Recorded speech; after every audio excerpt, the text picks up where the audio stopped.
মালদার অশান্তিতে জালে মূল চক্রী। শুক্রবার সকালে বাগডোগরা বিমানবন্দর থেকে গ্রেফতার মোফাক্কিরুল ইসলাম এবং তার সহযোগী। এখনো পর্যন্ত গ্রেফতার ৩৫।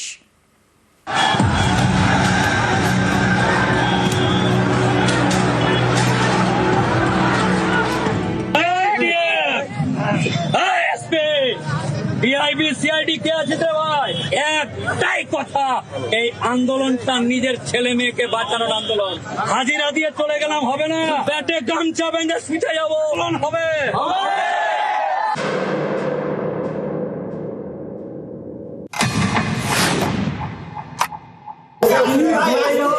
যতক্ষণ না উঠছে বৈধ ভোটার, আন্দোলন চলবে।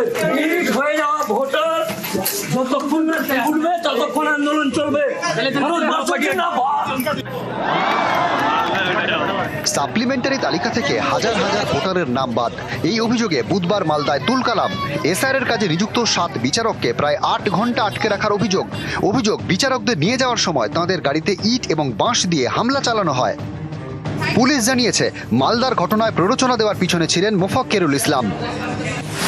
মোফাক্কিরুলের গতিবিধির উপর নজর রাখছিল সিআইডি। তারা খবর পায় সহযোগী একরামুল বাগানিকে নিয়ে বেঙ্গালুরু পালাতে চান মোফাক্কিরুল। পালানোর আগেই অবশ্য জালে। শুক্রবার সকালে বাগডোগরা বিমানবন্দর থেকে মোফাক্কিরুল এবং তার সহযোগীকে আটক করে সিআইডি।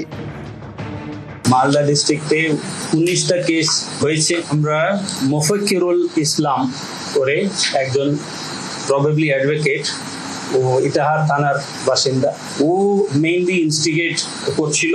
ওর নামে আমাদের কালিয়াচক থানাতে 3টা কেস হয়েছে।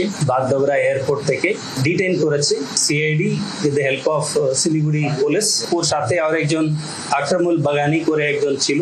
Probably they were trying to escape to Bengaluru, তো they were detain, they are being ব্রট।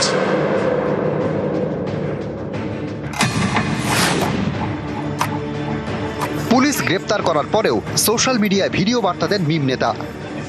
SIR এর নাম করে যে সমস্ত মুসলিম মানুষদের ভোটার করে দিয়েছে বা ডিলিট করেছে, যাদের নাম হয়নি, তাদের আন্দোলনে সহযোগিতা করতে গিয়ে সেখানে বক্তব্য দেওয়ার কারণে আমার জন্য কোনো জজ সাহেব অ্যারেস্টও ছিল না আর আটকও ছিল না। আমি ন্যাশনাল দিয়ে আসছিলাম, আর ঘটনা ঘটেছে মোথাবাড়িতে, তার জন্য অ্যারেস্ট হলাম আর কি।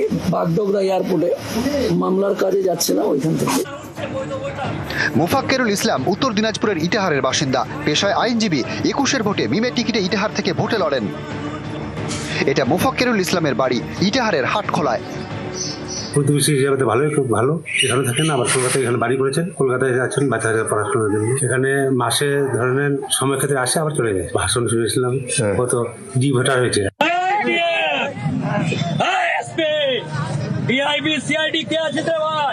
একটাই কথা, এই আন্দোলনটা নিজের ছেলে মেয়েকে বাঁচানোর আন্দোলন। হাজিরা দিয়ে চলে গেলাম হবে না, ব্যাটে গামছা বেঁধে ছুটে যাবো, হবে। বুধবার প্রায় 8 ঘন্টা বিডিও অফিসে আটকে ছিলেন 7 বিচারক। এই অফিসে বুধবার দিন চলে সেই সমস্যা। এই অফিসের ভেতরেই জুডিশিয়াল অফিসাররা তারা তাদের কাজ করছিলেন, এবং সেই সময় বাইরে যখন আন্দোলন চলছে তারপরেই ঘেরাও করা হয় এই বিডিও অফিস। ভেতরে 7 জন বিচারক তারা তাদের কাজ করছিলেন, এবং সেই কাজ চলার সময় তারা ভেতরেই আটকা পড়েন। এখান থেকে যদি হিসেব করা হয়, থানার দূরত্ব খুব বেশি হলে 200 মিটার হবে। তা সত্ত্বেও পুলিশ আসতে বা পুলিশের পর্যাপ্ত পদক্ষেপ নিতে এতক্ষণ সময় কেন লাগলো? বুধবার বিক্ষোভ, অশান্তি। শুক্রবার গ্রেপ্তার মোফাক্কিরুল ইসলাম। পুলিশের খাতায় তিনি মূল চক্রী। নিউজ 18 বাংলা।